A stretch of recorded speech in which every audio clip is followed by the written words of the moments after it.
Tech & Co, la quotidienne, le débrief de la tech. Avec sur le plateau de Tech & Co pour commenter tout cela, Christophe Holnet est là. Salut Christophe. Bonsoir François. Senior Advisor chez Seven2, ancien président de Microsoft France et Asie du Sud. Bon, alors évidemment, tu étais chez Microsoft, on te demande de parler d'Apple, mais t'es tout terrain. Ah, mais je suis éclectique maintenant. T'es éclectique maintenant, il n'y a aucun souci. Et puis on commente tellement l'actualité Apple. Oui, bien sûr. À chaque fois que tu viens nous voir, il n'y a aucun souci. Didier Sens, lui, est un vrai spécialiste. Ah. Ça va être, tu vas voir, ton véritable adversaire. Je vais apprendre ce soir. Je pense que tu vas apprendre avec nous. Salut Didier. Bonsoir. Journaliste, spécialisé dans la tech depuis pas mal de temps. Tu connais très bien l'univers Apple, que tu suis là aussi depuis pas mal d'années. Ouais. Et ça va être intéressant de commenter toutes ces annonces avec toi. Dans quelques instants, Guillaume Gonzague d'Ambricourt nous rejoindra. Gonzague aussi est un fin connaisseur de l'actualité Apple. Il utilise des produits Apple. C'est un blogueur, un entrepreneur spécialisé dans les réseaux aussi. Et il nous rejoint dans quelques minutes. Et puis, nous avons en duplex Mélinda d'Avant-Soulas. Salut ma chère Mélinda. Ravi de te retrouver. Bonsoir messieurs. Bonsoir de Londres. Voilà, Mélinda qui n'arrête pas. Il y a quelques heures, elle était à Barcelone sur le plateau de toutes les émissions de BFM Business. Et te voilà à Londres, puisque en fait, tu as été convoquée par Apple, ma chère Mélinda, pour découvrir tous les nouveaux produits, enfin en tout cas quelques-uns des nouveaux produits, et notamment ce MacBook Neo qui est quand même, on va dire, l'annonce phare de cette salve de produits qui ont été présentés. Peut-être, on va se garder le MacBook pour la fin parce que il y a pas mal de choses à raconter, mais ton sentiment sur ces nouveautés, il y en a quand même beaucoup. Ça va de l'écran jusqu'à un iPhone, donc l'iPhone low cost, le 17e, il y a aussi des iPads, il y a des MacBook Pro, il y a un peu de tout, finalement, en ce début de printemps, j'ai envie de dire. Oui, c'est un peu la rentrée aussi pour Apple. On a l'habitude qu'au printemps, justement, ils annoncent ce qu'on appelle l'entrée de gamme chez Apple. Je mets des gros guillemets comme d'habitude parce que c'est pas l'entrée de gamme chez les autres. Mais l'iPhone 17e, on l'attendait. Alors, vous savez, avant, ça s'appelait SE. Et depuis l'année dernière, il a un petit numéro. Donc, forcément, chaque année, sa nouvelle version. Il ne change pas du tout du 16e de l'année dernière. La seule chose qui change, mais qui est quand même intéressante, au-delà de la puce, évidemment, c'est le stockage. Le stockage x2 pour le même prix. Alors, c'est bête, vous allez me dire, c'est un tout petit truc, mais en fait, ça a son importance quand le prix ne change pas. Et ça a été un peu le moteur de tous les appareils annoncés cette semaine par Apple, parce que le MacBook Air, c'est pareil, il double son stockage pour le même prix, le MacBook Pro, exactement la même chose. Et puis voilà, on parlera aussi du MacBook Neo à ce niveau-là, parce que c'est intéressant de voir que dans un marché du PC notamment qui est dit en crise, crise de la RAM, crise des utilisateurs qui ne savent pas vraiment si ils doivent renouveler, pour le même prix, on peut avoir aujourd'hui 2 fois plus de stockage et arriver à des quantités d'espace disponibles qui sont intéressantes. Mais voilà, c'est intéressant cette semaine sur le message passé par Apple sur ses produits en tout cas. Salut Mélinda. Didier Sens, qui a une question pour toi, Didier. Mélinda. Je crois que tu connais, tu as croisé une fois ou deux Didier Sens. On s'est parfois rencontrés, oui. C'est ça. Mélinda, juste une question. Comment Apple explique qu'il arrive à avoir des produits au même prix que l'année précédente avec une mémoire supérieure alors qu'on est en pleine crise de mémoire et qu'apparemment il va y avoir des gros problèmes d'approvisionnement dans les mois qui viennent? Didier, tu les connais comme moi, tu te doutes bien qu'on ne nous explique pas, on nous dit que c'est pour le bien du consommateur. Donc si on peut offrir plus de stockage, si on peut offrir plus de stockage pour le même prix, en gros, tout le monde y est gagnant. C'est ça qui est intéressant. Donc non, évidemment, on comprend qu'ils ont fait des provisions de stockage bien en amont. Ça, c'est intéressant parce que c'est un peu l'inverse qui se passe chez tous les concurrents. C'est qu'on est plutôt à serrer très très fort les dents pour garder au mieux la même quantité de RAM et de stockage et plutôt essayer de sortir des modèles qui sont moins bien dotés. Donc là, on est vraiment à contre-courant de ce qui se fait. C'est intéressant comme signal et c'est surtout, ça fait peur à la concurrence. C'est un signal hyper fort envoyé au marché. Mais évidemment, ils n'ont pas d'explication. Ils ne vont pas nous dire non, on a été prévoyant, on a fait des stocks pour plusieurs années. Christophe, la force en fait d'Apple, c'est ça. C'est-à-dire qu'ils sont tellement puissants qu'ils précommandent en fait des pièces détachées, notamment la mémoire dont on a vu le prix exploser. Et ils ont cette force cette résilience finalement, même dans les moments difficiles. Non seulement ils n'augmentent pas les prix, mais ils en offrent plus pour le même prix. C'est ça qui est fort. Oui, c'est-à-dire que là, il y a une sorte de loi de Moore où on dit finalement on vous en offre 2 fois plus pour le même prix, si je puis dire. Donc c'est vrai que ça paraît... je me suis fait exactement la même remarque que dit en me disant mais comment font-ils ? Alors on n'a pas la réponse, effectivement. Elle est certainement liée au fait qu'ils ont été capables d'anticiper.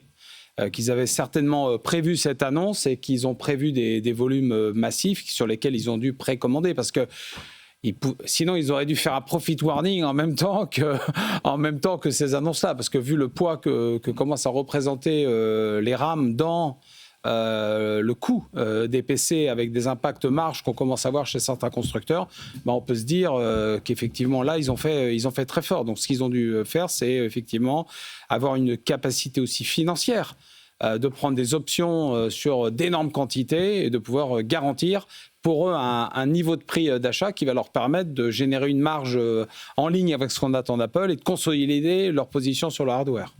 Voilà, et donc c'est plutôt une bonne nouvelle. Gonzague d'Ambricourt nous a rejoint, ça aussi c'est une bonne nouvelle. Le métro m'a joué des tours. Je ne sais pas si on a doublé sa mémoire vive à Gonzague d'Ambricourt, mais en tout cas il n'en a pas besoin. J'essaye. Mélinda, alors... Je voudrais juste ajouter quelque chose là-dessus. Il y a quelque chose qui est intéressant par rapport à ce qui a été dit, c'est que aussi faire ça, c'est forcément un sacrifice financier, on se doute bien, parce que quand on monte jusqu'à 4 Tera aujourd'hui et qu'on démarre à 1 Tera sur les MacBook Pro, mais c'est aussi un signal envoyé au marché. C'est une façon de quand même sortir l'armada et se positionner et faire peur à la concurrence. Donc ça oblige tous les fabricants en face à réagir avec d'autres choses. Et c'est vrai qu'on a vu au CES beaucoup de PC qui étaient annoncés. On ne nous donnait pas forcément tout le temps les prix et les configurations à cause de ça. Et bien là, Apple, ils arrivent, ils annoncent les prix, ils annoncent les configurations. Ça va devoir faire réagir tout le monde, et notamment avant le Computex, qui est à peu près au mois de juin, où les marques annoncent aussi leur PC. Donc, je trouve que c'est pas mal de secouer un peu tout ça. Et c'est Apple qui le fait cette fois. Tout ça, et Mélinda, dans un contexte où tu étais tout comme moi au Mobile World Congress, et il n'y a pas un patron ou on va dire un spécialiste d'une marque qui ne m'a pas dit que les prix allaient augmenter de la RAM. C'est-à-dire que là, on va avoir une explosion de la RAM qui va arriver, et notamment sur les PC, on risque d'avoir un surplus de 100 ou 200 euros. Donc, c'est pour ça que c'est quand même assez intéressant de voir la puissance d'Apple qui, a des relations hyper privilégiées avec ses fabricants en fait de mémoire. Mais même si je pense que sur la RAM, d'après ce que j'ai compris, celle qui est utilisée dans les mobiles n'est pas forcément tout à fait la même que celle sur laquelle il y a une énorme pression due au GPU.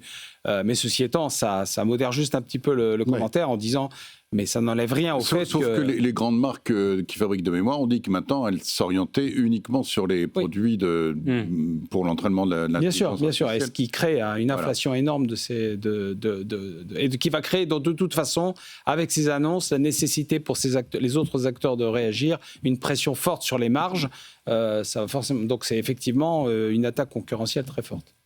Mélinda, on rentre dans le vif du sujet avec la grosse annonce qui a été faite aujourd'hui, et puis évidemment on va la commenter longuement, mais je sais que tu dois bientôt nous quitter, mais j'aimerais avoir ton avis, parce que tu les as vus, ces nouveaux MacBook Neo. C'est quand même la surprise de ce début d'année, hein. Apple arrive à sortir un Mac complet. Alors évidemment, il y a quelques sacrifices qui ont été faits parce que à moins de 700 €, forcément, il y a des sacrifices techniques qui sont là. Mais malgré tout, pour moins de 700 €, pour 699 €, vous avez un Mac complet qui fonctionne et qui a, on va dire, enfin qui fait pas en plus cheap d'après ce que je vois. Est-ce que tu as ce même ressenti ? Ah ouais, non, pas du tout. C'est un MacBook qui fait MacBook. Il n'est pas en plastique, il est en aluminium recyclé. Il ressemble aux autres. En fait, quand vous l'avez en main, c'est un peu le même. Sauf que, évidemment, au niveau design, il est un peu plus épais, par exemple, qu'un MacBook Air. Pour ceux qui se souviennent, on serait un peu plus près du châssis de la génération précédente des MacBook Air avant redesign. Ah non, il est hyper qualitatif. Il fait vraiment MacBook. Vous l'utilisez comme un MacBook. Parce que le compromis, les quelques compromis faits vont être transparents pour 90% des utilisateurs qui vont aller vers ce produit-là. Évidemment, si vous êtes des utilisateurs avancés, c'est en termes de puissance et de performance, vous irez sur les modèles plus haut de gamme, mais là, ça vise clairement les étudiants, les nouveaux venus dans l'écosystème, ceux qui n'ont pas besoin de faire des choses dingues avec un MacBook. La couleur, ça va attirer une certaine jeunesse aussi. Le bleu et le jaune, ils sont assez beaux. et ça va séduire forcément des jeunes et des étudiants, il est qualitatif. Alors, il y avait la question sur la puce. Alors, évidemment, on n'a pas pu tester toutes les performances aujourd'hui, mais la puce A18 Pro qui est embarquée, on sait qu'elle est assez proche de la puce M2 des anciens MacBook Air. Honnêtement, il a tout du carton annoncé, ce MacBook. Et alors, le prix... C'était la grande question, à combien il allait être. Alors, on parlait, beaucoup pensaient à 900 €. 900 €, c'était quand même très cher pour un MacBook d'entrée de gamme. C'est pareil, je mets les mêmes guillemets que sur les premiers produits. Là, à 600 €, enfin 700 € en prix normal, à 600 € si vous êtes étudiant, donc vous avez le droit à 100 € de réduction.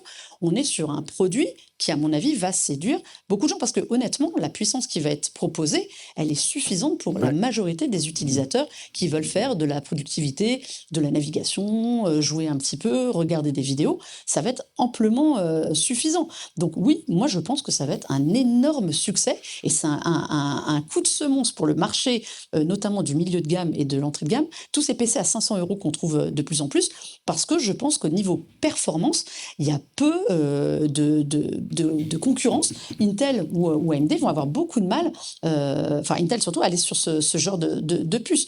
Donc je pense que ça a vraiment inquiété ce positionnement tarifaire tout le marché, à mon avis. Alors, il y a Qualcomm qui arrive aussi sur ce marché des PC. On voit qu'ils sont déjà disponibles sur certains PC. Mais alors, il existe en deux versions, ce MacBook Neo. 699, vous avez 256 Go de RAM. Et vous rajoutez 100 €, vous doublez la RAM, le stockage, attention, donc 512. Et vous avez le Touch ID qui apparaît, qui vous permet, par exemple, de sécuriser vos paiements ou le déverrouillage de l'appareil. C'est intéressant. Merci beaucoup, Mélinda. Je crois qu'on a tout dit. Tu as pu les toucher, en fait. Ton ressenti est intéressant. Alors, très intéressant. Si vous êtes habitué au MacBook Air, MacBook Pro, vous allez voir des différences, notamment sur l'écran. C'est un 13 pouces qui est très bien. Il y a des petites bordures d'écran un peu plus grosses. Le clavier, c'est le clavier, pour ceux qui connaissent, du Magic Keyboard, qu'on trouve souvent avec les iPads. Vous savez, cette coque supplémentaire. C'est pas exactement le même. Les compromis, honnêtement, ils sont assez à la marge par rapport aux produits normaux. Donc, c'est pour ça que je pense que, et vraiment en main, aucune différence avec un MacBook normal sur le ressenti du design ou le ressenti, même les usages. C'est exactement la même chose.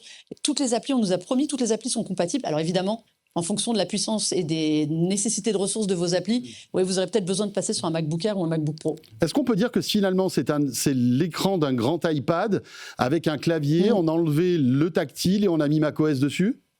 C'est un peu l'idée. Franchement, c'est assez bien résumé. On verra à l'usage. Ça, ce sera pour les prochains jours, mon boulot. Mais oui, dans l'esprit, c'est ça. Et la couleur en plus, n'oublie pas la couleur. Ouais, c'est vrai. Il y a quatre couleurs, c'est ça. Il y a un bleu, un vert, un jaune et un gris. Et un rose. Et un rose. La classe. Merci beaucoup, Mélinda. Merci pour tes premières impressions. Tu étais à Londres, puisque c'est à Londres qu'Apple a choisi de présenter à la presse, on va dire européenne, toutes ces nouveautés. Merci beaucoup. Il y en a d'autres, on va les commenter avec Didier, avec Christophe et Gonzague qui nous a rejoint. Bonsoir Gonzague, merci d'être là. Je le disais, fin connaisseur de l'écosystème Apple. Tu viens souvent nous en parler. Tu es fondateur de la société Bouche Cousue. Tu es entrepreneur, donc tu es blogueur, et j'aimerais avoir ton sentiment justement sur ces annonces. Alors il y a beaucoup de choses. Lesquelles justement déjà on va dire le contexte début d'année, Apple qui sort pas mal de nouvelles choses. Je crois que c'est la première fois qu'Apple sort à une salve aussi importante de produits d'un coup. Sans faire de keynote. Sans faire de keynote, non ? Ils se sont mis à faire des annonces groupées comme ça, où on a des release week où pendant une semaine, ils vont sortir peu à peu des choses. Là, ils ont quand même frappé très fort avec deux produits pour moi, le processeur M5 et ses déclinaisons, et ce MacBook Neo qui, comme l'a dit Mélinda, met un très très gros coup dans la fourmilière. Parce qu'on parlait des concurrents qui existent, bien sûr, Intel, AMD, Qualcomm, etc. Mais Apple a à chaque fois l'intégration. Et c'est ça qui fait la performance. Et c'est d'ailleurs les chiffres que annonce Apple sur 50% plus rapide que le concurrent équivalent en Intel. L'intégration, elle est assez extraordinaire. Et nous qui vendons aux entreprises des ordinateurs dans mon activité, je vois ce périphérique, cet appareil comme un succès énorme. Oui, parce que très cher. On parlait des étudiants, mais ça va être aussi... En fait, c'est un appareil familial. Dans les entreprises C'est un appareil familial. Ça coûte... Mélinda et toi mentionnez l'iPad. Si tu prends un iPad et que tu rajoutes un clavier externe, alors déjà, tu commences à avoir un appareil qui est un peu obèse et surtout qui est très cher.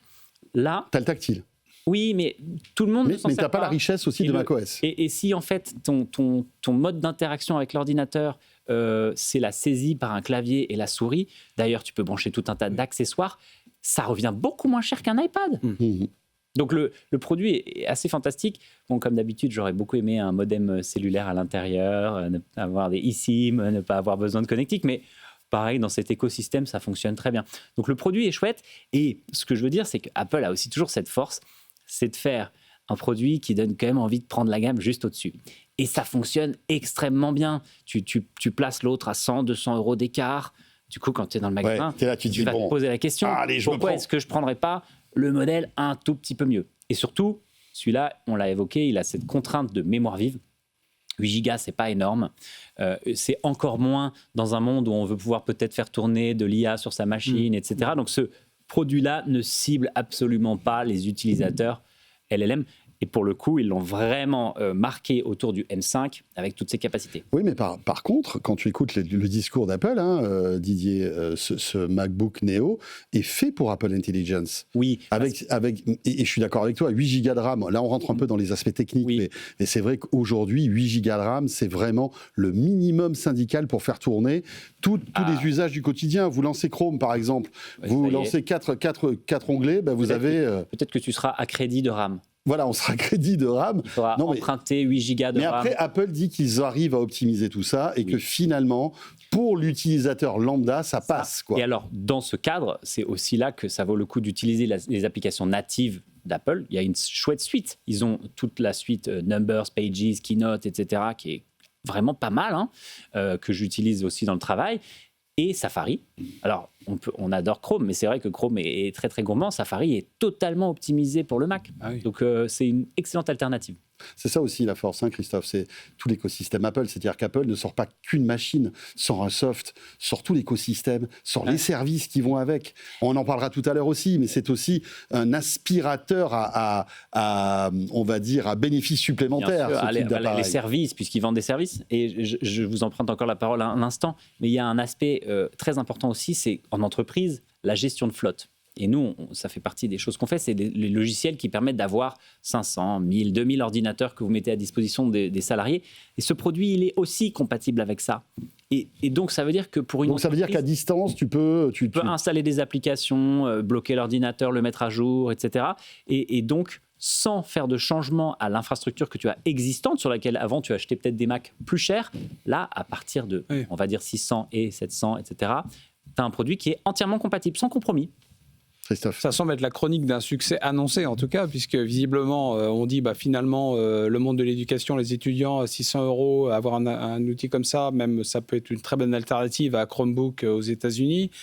Ça peut effectivement convenir à des utilisateurs standards dans une entreprise, être intégré à des outils de management de système.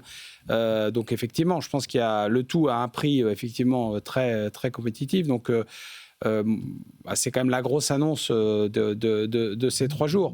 Moi, ce que je retiens peut-être plus globalement sur Apple, c'est que je ne suis pas un expert Apple, comme on le disait au début, mais néanmoins, ce que j'observe, c'est qu'ils ont quelques points forts. Leur communauté de fans, l'expérience Apple, l'attachement émotionnel à la marque, ça c'est un point fort. Ils ont aussi le fait d'être intégrés verticalement et d'avoir cette capacité à faire le hard, le soft, d'optimiser tout ça. Et puis, tout l'environnement applicatif, l'écosystème de services qui fait que les gens sont bien verrouillés.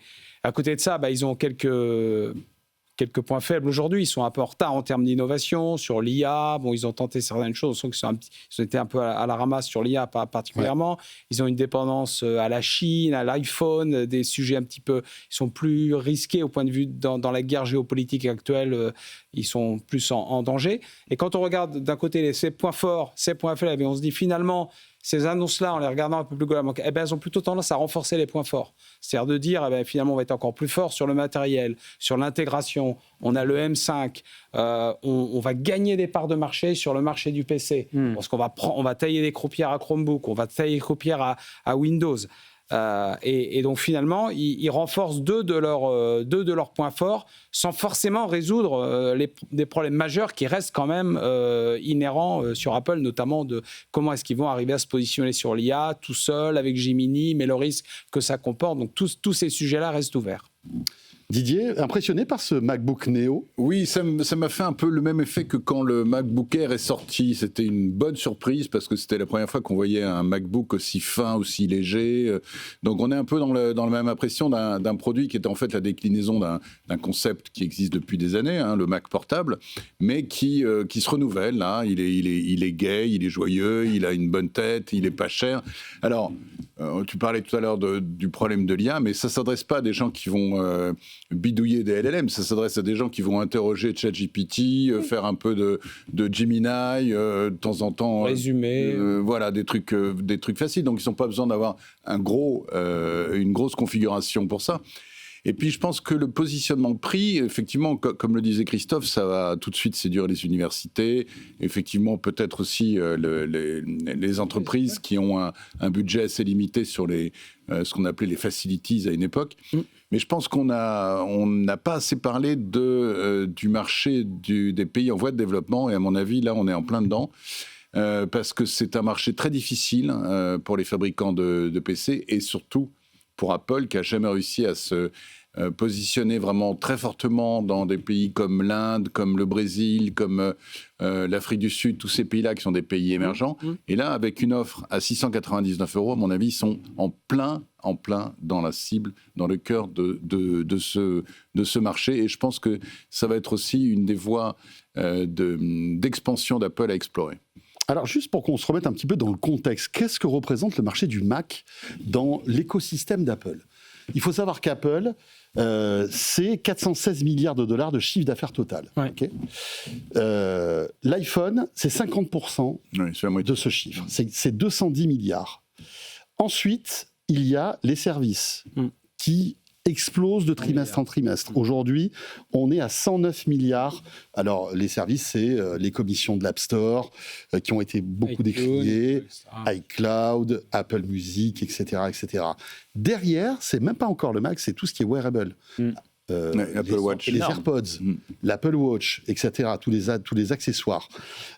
Et après, vous avez le Mac, qui lui représente, écoutez bien, sur 416 milliards de dollars, que 34 milliards de dollars. Et dernière catégorie, c'est l'iPad, qui lui est à, je crois, 28 milliards. 28 milliards. Donc, c'est un petit marché finalement, enfin un petit marché, c'est quand même 34 milliards, c'est beaucoup, mais face aux 440 milliards, c'est pas énorme. Moi je trouve ça superbe qu'Apple prouve qu'il continue à croire encore à l'ordinateur et qu'il investisse dans ce secteur-là. Et puis c'est un produit emblématique, c'est-à-dire que même si aujourd'hui, il est complètement dépassé par l'iPhone et par d'autres catégories de services, c'est quand même le produit emblématique. Aujourd'hui, quand on pense à Apple, on pense à un Mac ouvert avec la pomme derrière. Enfin, je sais pas. Et il y a une autre chose qu'il faut prendre en compte. Comme tu annonces, ils ont un revenu dans le service qui ne fait que croître. En augmentant la base d'appareils sur laquelle on vend du service, mécaniquement, ne fait qu'augmenter le revenu de tes services. Ouais. C'est le cheval de Troie. C'est génial. Ce type de produit. Christophe parlait tout à l'heure, du Chromebook. C'est super intéressant. Le Chromebook, c'est un ordinateur normalement pas très cher, qu'avait sorti Google et des partenaires, dédié à ce qu'on appelle les travailleurs du savoir. Donc, c'est des gens qui font du web et des choses comme ça, mais qui est extrêmement limité parce qu'il marche surtout à travers un navigateur Internet. Se sont développées des extensions. Oui, si tu n'as pas de connexion, c'est un peu bricolo. Ouais. Là, vous avez le beurre et l'argent du beurre. Vous avez Safari et Chrome qui vous permettent d'accéder à tous les outils d'IA qu'on connaît qui sont en ligne, mais aussi la possibilité de travailler localement dans un train sans vous poser de questions, regarder un film, avec une expérience qui est premium. Et c'est quand même assez valorisant, à la fois pour l'étudiant, pour la famille et pour l'entreprise. Non, je crois que ça va être, ça va tailler les croupières au Chromebook. Mais l'autre élément, c'est que tu disais, c'est un marché sur lequel... C'est quoi la part de marché de Mac par rapport au PC? C'est moins de 10%. Ouais, donc ça veut dire ça que... augmente. Oui, mais ça augmente. Et ça augmente. Et ils ont 25% des profits générés par ce marché-là. Donc ils ont un business profitable qui va être en croissance. Et donc en venant avec un produit... avec un bon price point, je pense qu'ils vont pouvoir gagner des parts de marché. Donc, c'est sur c'est pas mal non plus pour un acteur dominant dans plein de secteurs de se dire il y a un secteur sur lequel je suis j'ai 10% de parts de marché et j'ai un espoir de gagner des parts de marché. Donc et avec un effet induit sur le business des services et donc un cercle vertueux. Et sur le business des services et sur la possibilité de recruter ces acheteurs sur d'autres catégories. Évidemment. Tu as acheté un Mac, tu n'avais pas d'iPhone. Bien sûr. Peut-être que tu te dis, en fait, ça marche quand même pas mal. Bah oui, parce que l'iPhone connecté à ton Mac, tu peux faire du copier-coller entre les deux machines, envoyer un message de l'un, le recevoir sur l'autre, et j'en passe. Il y a pas mal de choses AirDrop, etc. disponibles sur les autres plateformes maintenant, mais pour les utiliser au quotidien, celle-ci, tu n'as vraiment jamais besoin de réfléchir ou d'installer des logiciels tiers, ce qui donne une expérience assez fantastique.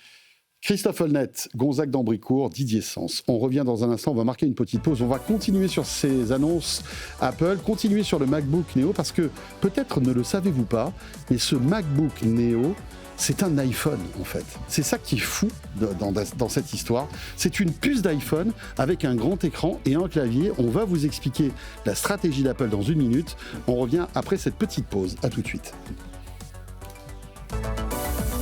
Tech & Co, la quotidienne sur BFM Business. Tech & Co, la quotidienne, le débrief de la tech. Voilà le retour de Tech & Co, la quotidienne. On commente ensemble, en ce mercredi soir, les différentes annonces qu'Apple a pu faire ces derniers jours. Ça a commencé lundi, il y en a eu d'autres mardi, et on termine donc en feu d'artifice avec, il y a quelques heures, l'annonce de ce MacBook Neo. Pour tous ceux qui avaient raté un petit peu le dernier épisode, Apple sort un Mac complet à moins de 700 €. C'est du jamais vu, parce que rappelons qu'en général, les premiers prix... Un Mac portable, parce qu'on a le Mac mini qui est au même prix. Tout à fait, un MacBook, exactement, pour être précis. Et un MacBook, en tout cas, un ordinateur portable chez Apple, il n'y avait rien à moins de 1 000 €, on est d'accord. Oui. Là, on tombe à 700. Et ce que je vous disais juste avant la petite pause, c'est ça qui est intéressant, c'est qu'on parlait de cette capacité d'Apple d'intégrer en fait tous ces services et de gérer en fait toute la chaîne de fabrication de ces produits électroniques, que ce soit la conception, de la fabrication et du soft. Eh bien, la particularité de cet appareil, finalement, c'est que c'est un iPhone déguisé, Didier. C'est un iPhone reconditionné. C'est ça. C'est-à-dire qu'on a le même processeur qui est l'A18 Pro, je crois, c'est la version Pro, qui a été inauguré sur l'iPhone 16 et l'iPhone 16 Pro. Et qui en fait a toutes les fonctions qu'on peut attendre pour le traitement d'informations, le traitement des images, le traitement de tout ce qui fait qu'un ordinateur est un ordinateur. Et c'est très malin parce que du coup, ça leur permet d'offrir une technologie qui date il y a maintenant 1 an, puisqu'on est maintenant les Apple Silicon sont avec les processeurs M, on est vraiment un cran au-dessus, mais c'est encore des produits onéreux, difficile à fabriquer. Là, on recycle en fait un produit qui a fait le bonheur des téléphones portables il y a maintenant un peu plus d'1 an, et qui, encore une fois... donc qui coûte moins cher à fabriquer. Voilà, forcément. donc il y a un gain économique, et puis surtout, il n'y a aucune perte en puissance. Je veux dire, c'est beaucoup plus intéressant d'avoir une puce comme ça, qui effectivement est certifiée Apple et qui est compatible avec toutes les applications Apple, sans problème d'adaptation, etc., qu'à une époque, Apple était embrouillé dans des histoires possibles avec les processeurs Intel, qui fonctionnait pas toujours très bien, qui lui posait plus de problèmes que n'apportait de solutions. Là, je pense que c'est un bon compromis. Et effectivement, économiquement, voilà le résultat. On est à un produit à moins de 700 €. Ouais. Et c'est dingue de se dire que finalement, dans quelques millimètres carrés, on arrive à avoir en fait assez de puissance pour stocker de la donnée, se connecter au Wi-Fi, au Bluetooth. Une batterie, l'enclave sécurisée. Une batterie. Alors la batterie doit prendre sans doute la batterie de place. prend probablement quasi tout l'ordinateur. Mais c'est assez rigolo. Ils ont déjà fait cette démarche sur l'iMac, qui est, si vous vous en souvenez, d'une finesse. C'est un immense iPad. Sur les MacBook récents, dont le processeur et la carte mère est un petit peu plus encombrante, mais qui ne représentent plus qu'une sorte de lichette de papier, quand avant, si vous ouvriez un ordinateur, c'était tout plein était à craquer, en la fait. surface, les haut-parleurs, tout ça, ça prenait beaucoup de place. Ils ont réussi à le réduire en taille et ils ont aussi gagné quelque chose, c'est qu'en faisant des puces de smartphone qui n'ont pas le ventilateur, et aussi pour une partie des puces M, le ventilateur, ça prend beaucoup de place, ça Oui. prend beaucoup d'énergie, Eh oui. parce qu'il y a la dissipation de la chaleur qu'il faut effectuer. Bien Et ça, sûr. c'est ce qui fait Et que puis, il y a un c'est une machine- moteur dans un Il y a ventilateur. un moteur, donc c'est une pièce qui peut tomber en panne. Là, il y a moins d'ouverture sur l'extérieur, donc encore moins de risque de panne mécanique. C'est un peu comme la voiture thermique et la voiture électrique. La voiture ça. thermique, c'est une usine qui roule avec des milliers de composants en mouvement qui ont une friction et qui chauffent. Si vous avancez vers des plateformes comme ça, il y a moins de composants, il y a moins de chauffe, il y a moins d'usure, il y a moins de risques. Et donc, c'est potentiellement un produit à la durée de vie plus élevée. C'est dingue, quand même. Ouais. Après, on évoquait tout à l'heure, à qui peut-on conseiller ce type de machine? Parce que c'est vrai que j'imagine qu'il y a plein de gens qui nous écoutent, qui nous regardent, qui se disent « Waouh, j'avais pas les moyens de m'offrir un Mac. » Là, à 700 €, on est vraiment dans une gamme de prix qui commence à être acceptable. Alors, il y a des PC qui coûtent moins cher, hein, Bien sûr. qui coûtent alors, 400-500 €, mais qui sont plus, enfin, qui vont être moins sexy, peut-être plus poussifs, etc. À qui peut-on conseiller ce type de machine? 80% du public est concerné par ce cette produit-là, machine. par cette machine. 20% les pros, ceux qui font du montage vidéo. Ceux qui Mais nous, font- par exemple, on pourrait... Toi, si tu fais que du traitement de texte et du web, ça te convient. Si tu fais, par contre, le montage vidéo de tes émissions, tes enregistrements audio avec beaucoup de Pistes. pistes, et puis la nécessité d'avoir des outils, des trucs ouverts derrière, là, tu vas, à mon avis, trouver un moment où ça suffit pas. Mais je pense que 80% des utilisateurs, ils trouvent Heureusement que je ne J'ai une monte pas les question. vidéos de Tech Co. Heureusement. Heureusement. Je vous dis pas le carnage. C'est pas ce que je voulais dire. Non, mais j'ai bien compris, Christophe. J'avais une question pour dire, est-ce qu'il n'y a pas une limitation, et aussi Gonzague, une limitation dans la capacité d'utiliser. Parce que finalement, sur un téléphone mobile, il y a un multitâche, mais il est un peu différent de la façon dont on le gère sur un desktop. Mais c'est tout le point, c'est qu'en fait, il n'y a pas beaucoup de gens qui font du multitâche. C'est un usage un peu expert. La plupart des gens, d'ailleurs, aujourd'hui, les jeunes qui utilisent, et je parle des jeunes, j'ai vraiment l'impression d'être un papy, mais qui Tout utilisent est relatif. Hein. un smartphone, tout est relatif, un smartphone, un ordinateur, n'ont même pas la notion d'organisation des dossiers. Ils mettent les C'est documents au hasard dedans et ils vont les trouver. Non, mais c'est vrai. Non, mais c'est vrai. C'est vrai. Nous, on a été... Oui, mais avec le Finder, en plus, tu trouves tout Exactement. aujourd'hui. Nous, on a été éduqués au rangement, au machin, parce Ouais. que c'était la façon de trouver l'info. Non, Et- mais sur un téléphone, t'as pas de Exactement. dossier. Ça existe, mais ça sert pas. Bah, t'as fichier Et, maintenant et- sur et donc iPhone. le multitâche, c'est un peu aussi une idée qu'on se fait d'un usage, mais qui en fait est mineur. D'accord. Ok. Bah, tu peux quand même avoir du Word et Bien lancer sûr, mais tu peux mettre une deux page fenêtres. web et YouTube Oui, et, mais- je sais pas moi, autre chose. C'est pas un multitâche très intensif, Non. parce que la gestion des ressources sur les ordi modernes, dont les Mac, fait que la fenêtre qui bouge pas trop, elle va ralentir en consommation parce que tu n'es pas en train de faire quelque chose dedans. On va concentrer l'énergie sur la lecture de la vidéo, mais qui est extrêmement efficace avec justement toutes ces puces qui sont capables de lire de la vidéo pendant des heures sans faiblir. Et donc, ça va être du petit multitâche, 2-3 fenêtres, mais ce sera possible. Faire du traitement de texte, ça consomme quasiment rien. Surfer sur le web, à part avec Chrome, ça ne consomme pas forcément beaucoup. Ça dépend des usages. Oui, et Je puis suis pas sûr que aujourd'hui, grand monde soit concerné. aujourd'hui, Et- l'IA, en fait, la puissance de Elle est à calcul, elle distance. est déportée. À Bien part, sûr. évidemment, si tu l'as avec Apple Intelligence, Oui. ce genre de choses. Mais si tu fais du ChatGPT ou du Gemini, ou du Claude, Ce qui est le gros des 80% des usages, en fait, tu fais des requêtes, tu passes ton temps à faire des Bien sûr, interactions, bien et en sûr. fait, l'essentiel de la puissance de calcul est consommé dans le cloud. Oui, ce qui n'est pas le cas de Copilot de Microsoft, qui mise justement sur le hardware de la machine pour pouvoir faire des tâches, Voilà. on va dire, dans le hardware. Voilà. Ce qui est peut-être le cas C'est d'ailleurs. une annonce, hein. C'est plus une annonce. parce que quand tu fais une recherche dans la suite Microsoft, ton ordinateur n'est jamais sollicité. Donc, et ce qui est Non, mais je marrant, parle par exemple, tu vois, du logiciel de retouche photo, par tout à exemple. fait, tout à fait. Mais alors ça, Mais là, c'est même- la même même- chose que quand tu utilises le réseau neuronal de ton ordi, de ton Mais téléphone. Et puis j'imagine que le Même MacBook Neo peut retoucher des photos sans aucun problème, en C'est fait. les mêmes capacités qu'un iPhone, hein. Donc ça Tu marchera. le fais déjà. Ouais, c'est clair. Tu fais pas des énormes photos, etc. Mais l'usage Même. de la majeure partie des gens, et on disait 80% qui font tourner des LLM à distance, non, c'est même plus. Hein. Les gens qui font tourner des LLM à la maison sur leur Mac ou sur un PC, Mais il y c'est en a- 1%. Mais même, Ah, bah oui. oui, je sais Oui, pas, parce que je- les oui, configurations, bien sûr, on sait même pas comment parce que faire, les hein. configurations le permettent pas. Faut La être honnête. config Ouais. et l'utilité. En fait, il y a une facilité en ligne. Mais ça Parfois, viendra. Ça viendra. je suis pas contre. Il y a quand même Ouais. un besoin, oui. Il y a un besoin, bien sûr. Il y a un aspect économique, écologique, géopolitique. On l'a vu avec OpenAI et l'armée Ouais. américaine. Privacy. Mais la performance à laquelle on a accès à distance pour un prix d'ailleurs parfois même gratuitement, mais pour un prix très modique, est actuellement imbattable. Et surtout le côté, la vitesse à laquelle ça évolue versus un modèle qu'on télécharge. Oui, mais il y a tout le problème de confidentialité. Ah mais on des est données. hyper d'accord, Didier. On est hyper d'accord. Mais par exemple, j'aime jouer. Oui. Est-ce que je vais pouvoir jouer avec ce C'est type pas de la machine? meilleure machine pour jouer, c'est clair. Ça va Ça bien dépend à quoi exécuter. tu joues. Si tu fais du solitaire, il n'y a pas Aux de échecs, Ouais. ça va marcher. Didier, il est en train de faire une réputation très sympa.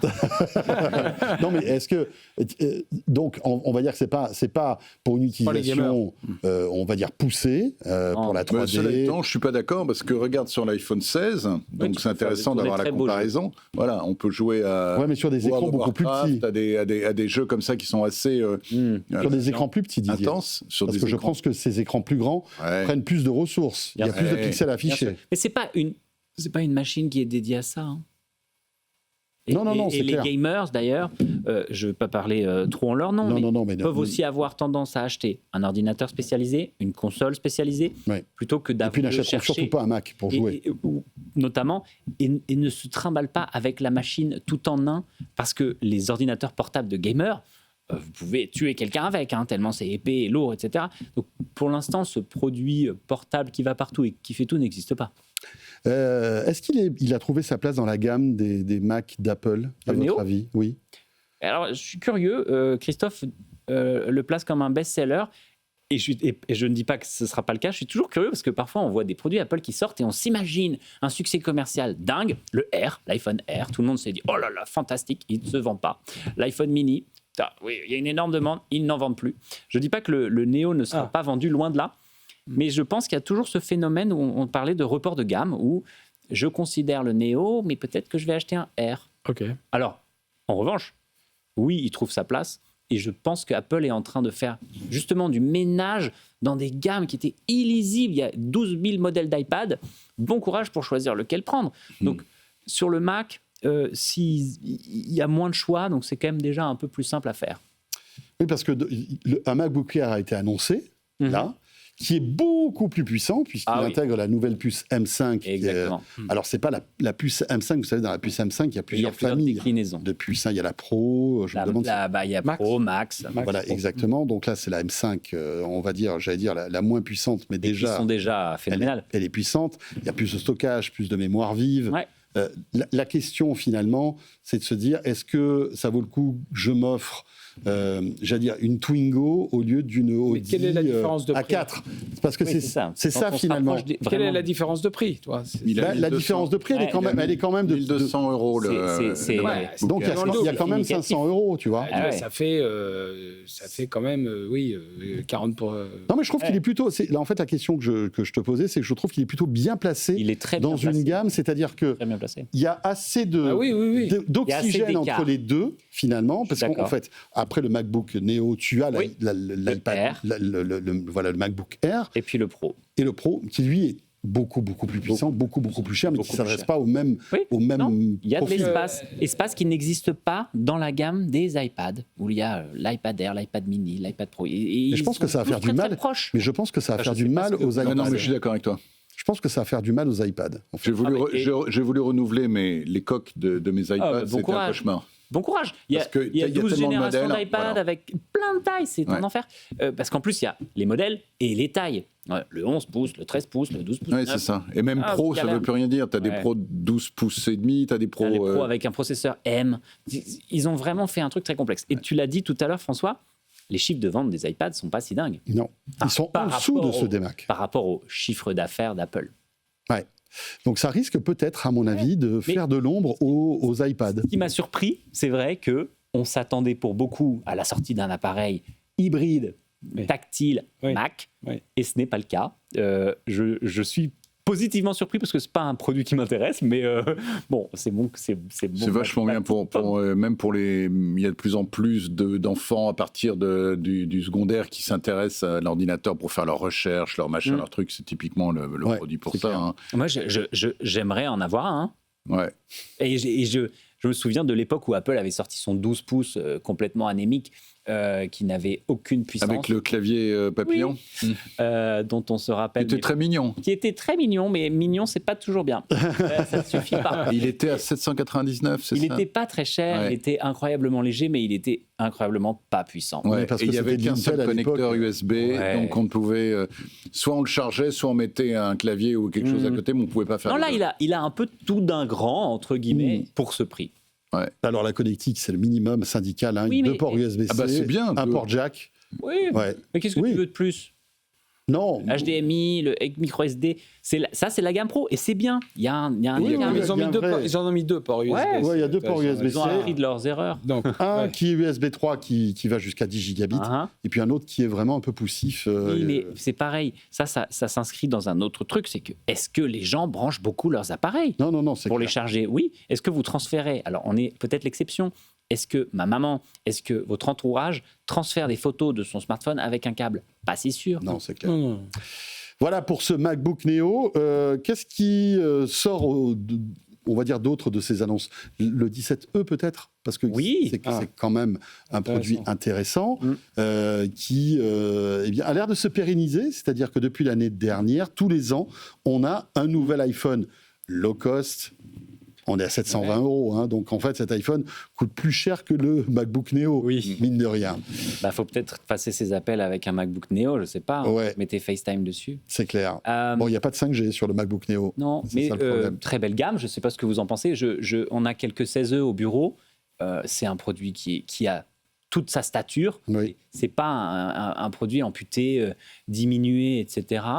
Certes, 700 €, c'est un budget. Hein. On ne peut pas ignorer en 2026 que le budget des ménages, il n'est pas du tout aligné avec ce genre de somme. Bon, et les gens font des crédits pour s'équiper. Je trouve que c'est quand même un choix très intéressant, d'une part parce que Apple et les autres constructeurs qui s'y mettent font des mises à jour vraiment longtemps maintenant sur le software de leur machine. Ça n'est pas un processeur qui a 10 ans, donc on n'est pas en train d'acheter une vieillerie. Non, parce qu'en fait, le 17E est le dernier processeur d'Apple. Donc, il est encore plus puissant que le MacBook Neo, puisque c'est le processeur de l'iPhone 17 qui est sorti en septembre. Mais ils ont cette attitude un peu bizarre. Donc, qu'il y a des gammes où ils sortent un produit, oh là là, mais qu'est-ce que c'est que on dirait qu'ils ne veulent pas le vendre. Et il y a d'autres produits comme ça qui semblent avoir bénéficié d'un peu plus d'amour et qui embarquent de réelles capacités.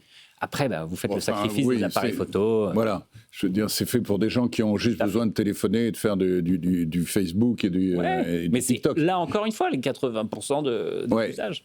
Oui, alors c'est ça. Quelles sont les limitations dans ce... L'appareil photo n'est pas Oui, extraordinaire. l'appareil photo, d'accord. Le processeur, donc il n'y a qu'un module photo, tu vois, par exemple. Alors qu'aujourd'hui, tu prends... ils en ont tous 2-3 sur au le Pro moins. Max, tu en as 3. Et sur le 17, on va dire normal, il y a 2 capteurs photo.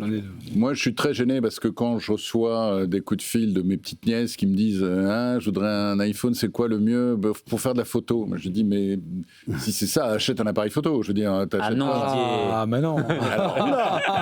Oula là là là, on a ouvert la boîte de Pandore, les amis. Non, mais alors, il faut ouvrir la ce qui est drôle, parce que, aussi. au passage, encore une fois, en parlant des jeunes mais ça devient un entre guillemets, critère, c'est ça que je veux dire. reviennent à l'analogique et à l'argentique. Donc, mais ça peut être une idée de cadeau sympa. Ça, c'est dingue, ça, c'est vrai, t'as raison. Mais les magasins de développement photo sont bondés. Mais c'est incroyable, négatif C'est incroyable. plus. Rue Lafayette, vous allez faire développer des photos, il y a toujours 5-6 personnes devant vous. Évidemment aussi parce qu'il y a moins de magasins qui font ça. Mais il y a un engouement qui ne faiblit pas. Mais les appareils photo jetables... Ouais. Ça se vend encore. C'est vrai, enfin moi ça a été un soulagement quand ce truc-là n'existait plus. C'était une tannée, les appareils photo jetables, ces trucs en carton. Là. T'en retrouves toujours, tu sais jamais ce qu'il y a dessus. Tu savais pas du tout ce que tu prenais. La plupart du temps, c'était pas bon. Et là, maintenant, les jeunes trouvent ça génial et s'achètent des appareils photo jetables et se font des petites photos et tout comme ça. Et quand tu leur poses la question, j'imprime. En fait, il y a ces contraintes analogiques, ça plaît à une génération, une jeune génération, alors que nous, on trouve que finalement, ces contraintes analogiques... Moi, j'adore parce que, on est très habitué au tout instantané. Donc, c'est vrai que c'est génial d'être sûr que la photo est bonne, mais je trouve qu'il y a la surprise de la découvrir plus tard. Parfois, la tristesse de constater qu'on l'a ratée. D'accord, mais c'est sympa. Tu vas payer ta surprise en plus, parce que chaque photo coûte Oui, de mais il y a un l'argent. autre phénomène qu'on avait largement évoqué il y a quelques années, c'est que le passage massif au numérique a connu une époque, un âge d'or de l'impression. où on imprimait tout ce qu'on avait pris en photo en numérique, quitte à en imprimer 300. Et bonjour les horreurs. Ah, est-ce que vous connaissez encore des gens qui impriment leurs photos ? Pas beaucoup. Alors, ça s'est reporté sur le livre. Il y a pas mal de photo. services d'impression de photos. Oui, Et moi, il y a c'est dans mon reporté entourage, sur il y a pas le mal de photo. gens Cadre qui photo, impriment. une époque, on Tout à avait fait, ça il y avait aussi. les cadres photo numériques. Bon, Beaucoup, on a- mais moins qu'à. Enfin, en tout cas, si j'ai lu, beaucoup moins largement, qu'avant. il y a Photobox, tous ces sites-là ont disparu, Ouais. alors que l'argentique oblige à imprimer d'une certaine façon. Donc c'est pas mal. De la contrainte est née une façon d'avoir un souvenir physique. Alors que regarder les photos sur Instagram, Donc tu valides ce que j'ai dit à mes nièces, en fait. totalement, elles devraient acheter un appareil argentique. Oh là là, ouais. Kodak, le retour. Mais ce que je voulais dire, c'est que effectivement, maintenant, dans cette Et génération. tu t'achètes un vinyle et un lecteur cassette audio. Pitié. Pour cette génération-là, la prise de vue, les photos, c'est un critère Ouais. incroyable. Ouais, c'est Et clair. elles sont prêtes à mettre le prix. Bien sûr. Parce que quand tu partages tes images sur des réseaux sociaux, etc., avoir une meilleure qualité, Bah voilà, ça bien peut sûr. aussi être un vrai facteur Ouais, de mais différenciant. Hein. On prend alors, certes, il n'y a qu'un seul objectif sur le 17E, mais il fait la blague pour plein Ah bah, de vous avez quand situations. même tout le traitement logiciel. Bien hein. sûr, C'est bien aussi sûr. beaucoup sur ça que ça Voilà, repose. tu vois, tu n'as qu'un capteur, Oui. mais pour faire des photos entre amis, en famille, Bien sûr. des photos de paysages, des selfies, ça suffit amplement, encore à une fait. fois. On revient à ce qu'on disait tout à l'heure. À qui s'adresse ce type de gamme, de produits Ouais. Parce Non, mais- que après, nous, on est un peu, sincèrement, et je l'avoue, on a un profil qui est complètement déformé parce que On est est des tellement enfants gâtés. Bah, c'est même pas trop ça, c'est que on parle tout le temps de trucs qui Ils sont hyper haut de coûtent gamme. des fortunes, ouais, qui sont hyper haut de ouais. gamme, et forcément, au bout d'un moment, notre vision est un petit Oui. peu déformée. Mais bon, voilà quoi. Non, mais Je me- quand je c'est me ton contenterai métier- très Ouais, ouais, facilement Quand d'un- c'est ton métier et qu'on te prête des produits que peut-être tu n'achèterais pas dans le quotidien, ça devient l'impression que c'est la norme. C'est comme les journalistes automobiles qui conduisent des voitures parfois de dingue, sauf que quand ils rentrent à la maison, ils ont la même voiture que monsieur et madame tout le monde. Et donc, parfois, ça nous met un peu en décalage. Ouais, c'est clair. Donc, l'iPhone 17e, qui est à 720 €, je l'ai dit. Alors, là aussi, générosité dans la mémoire, dans le stockage, vous avez vu, on passe de 128 Ouais. à Ils sont en 256 train de faire gigas. ça partout. Ouais. Ils ont fait On ça, disait au alors c'est début. un peu moins généreux sur le MacBook Pro, mais ils ont arrêté les tiers de stockage précédents, mais maintenant, ça pousse le prix un peu plus haut. Ouais, mais tout ça dans un contexte de pénurie, en tout cas d'augmentation du prix de la mémoire. On se dit qu'ils sont très forts quand même, parce C'est ce que vous qu'ils vont disiez à quand je vous ai rejoint. contre-courant de ce qui va se passer en Ce que vous disiez 2026. quand je vous ai rejoint, et ça m'a fait penser à une situation qu'on a là au bureau en ce moment. On a des clients qui ont commandé de la RAM chez nous, qu'on n'a pas pu encore acheter, et je ne peux plus l'acheter, elle a doublé. C'est-à-dire qu'en fait, tu perdrais de l'argent si tu... Ah bah oui, Doublé. je la vendais 79 €, je l'achèterais là en ce moment plus de 200. C'est pas vrai. Petit problème. Non, mais c'est des environnements aussi qui sont soumis à des spéculateurs de façon énorme. Ouais, mais on en Donc souffre. plus de 100%. Ouais. C'est incroyable. Donc imaginez l'impact que ça va avoir sur les produits électroniques dans quelques, Je l'ai dans cherché quelques semaines. partout, cette barrette de RAM pour dépanner mon client. Introuvable. Tout était à 200 €. Faites attention parce que Gonzague va passer dans les bureaux, démonter les ordinateurs et prendre les barrettes de j'aime mémoire. l'idée. La cannibalisation. C'est quoi dans ton laptop là Non, ne le regarde pas. Non, mais c'est vrai. Donc, ce que vous disiez tout à l'heure quand je vous ai rejoint, c'est incroyable ce que Apple a réussi à sécuriser sur ce sujet. Espérons qu'on ne se prenne pas une répercussion ultérieure, parce que ça va vraiment drastiquement changer le prix de l'informatique. Hein. Est-ce que C'est-à-dire que le différentiel par rapport aux autres, dont Ouais. on parlait au début de à quel point ils allaient mettre la pression sur les marges des autres constructeurs, ça peut faire très mal si on Ouais. est effectivement. Après, dans ça ces- peut être dans une ces- technique de dumping aussi, de dire hop, bye bye la concurrence. Pendant ce temps-là, moi, je vends Ah oui, mes bien sûr, produits. Ouais, c'est clair. Tiens, si on prend un petit peu de recul, on a commenté ces nouveaux produits. Alors, je pense qu'on a fait le tour parce que le reste est quand même assez. Il y a le MacBook Pro M5 Pro et M5 Max qui là sont des bombes, voilà, qui sont véritablement dédiés à un public particulier, les infographistes, les monteurs vidéo, etc. Je pense que si on doit faire une très brève parenthèse sur ça, l'analogie, c'est la Formule 1 de l'informatique. Oui, C'est-à-dire c'est ça. que la Formule 1, c'est un domaine dans lequel les constructeurs automobiles développent des technologies extrêmement avancées, d'économie de carburant, de puissance, de gestion de la voiture, etc., qu'on retrouve ensuite pour partie, hein, bien sûr, quelques années après. tout comme la classe S chez Mercedes, tous les véhicules d'en dessous héritent de la technologie. Le M5, la gamme M5, c'est exactement ça. C'est-à-dire que tout ce qu'on est en train de trouver maintenant, dans quelques années, on le trouvera dans le nouveau MacBook Neo. C'est ça, c'est ça.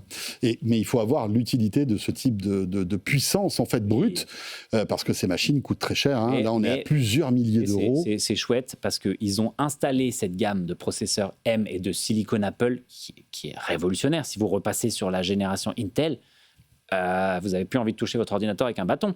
Et donc, le changement, il est majeur.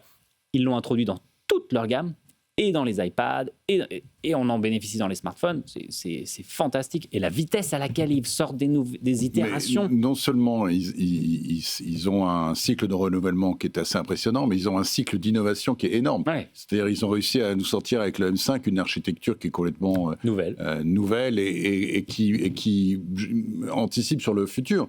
C'est-à-dire c'est une conception modulaire où on peut rajouter un coprocesseur, etc. Donc ça change complètement la donne et ça prouve que Apple a beau être un fabricant de matériel à l'origine, il est aussi un ingénieur, un spécialiste de l'ingénierie du processeur. Et investit beaucoup dans la recherche et dans le développement, voilà. C'est ça. Et se positionne maintenant au même niveau, si ce n'est mieux en termes d'ingénierie et de recherche et développement que des boîtes comme Intel ou AMD. Pour moi, je crois que c'est mieux. Hein. Enfin, parce que le M1, qui a l'air d'être sorti il y a des années déjà, et encore incroyablement très haut dans le game, entre guillemets, c'est une architecture qui est donc à la 5e génération maintenant. C'est clair. Et qui enterre. Ils ont itéré à une vitesse. Ouais, c'est clair. Quand on prend un petit peu de recul par rapport à toutes ces annonces qui sont hardware, hein, rappelons-le, il n'y a aucune annonce soft là, on se dit que... Est-ce qu'on ne se dit pas finalement que tout ce débat qu'on a eu sur le retard d'Apple dans l'intelligence artificielle, dans Siri, etc., n'est pas secondaire dans le business d'Apple? Parce que finalement, il déroule une roadmap de produits intéressants, finalement. Qui va hériter des mises à jour qu'ils vont faire. Bien sûr qu'il va hériter mais tu le disais tout à l'heure, chaque produit, même le moins onéreux d'Apple, fait tourner l'IA dans le cloud sans problème de n'importe quelle, de n'importe quelle grande compagnie américaine, que ce soit ChatGPT, que ce soit Claude, que ce soit même Mistral, en fait, pourquoi pas. Le sujet, pardon, peut-être Christophe, le sujet, il est d'une part un sujet d'image. Donc, ce n'est pas qu'un sujet d'usage réel, parce que tout le monde ne se sert pas encore de la même façon qu'on a l'impression que nos usages sont représentatifs. Il y a encore plein de gens qui n'utilisent pas l'IA dans leur quotidien. Hein. Il faut aussi y penser. C'est-à-dire, vous montrez ça à une personne qui n'est pas familière avec le sujet, vous allez les faire halluciner avec quelque chose qui vous faisait halluciner il y a 3 ans. Non, mais est-ce que justement, Apple n'est pas plus en phase avec ses clients? Et justement... certes, ils ont pris du retard. Certes, l'exécution n'a pas été à la hauteur. Et la promesse qu'ils ont faite dans leur publicité, on voyait cette jeune fille qui avait un rendez-vous. Il y a eu une promesse. Je pense que la déception, elle est là. Et en revanche, ils ont mis les bouchées doubles pour rattraper ça. Et je pense que la vraie difficulté, c'est de faire que votre smartphone, vos appareils connectés soient des assistants concret et intelligent de votre quotidien, et pour le moment ça ne marche pas très bien, le résumé des événements est complètement foireux, etc. C'est sur ça qu'il faut qu'ils se rattrapent.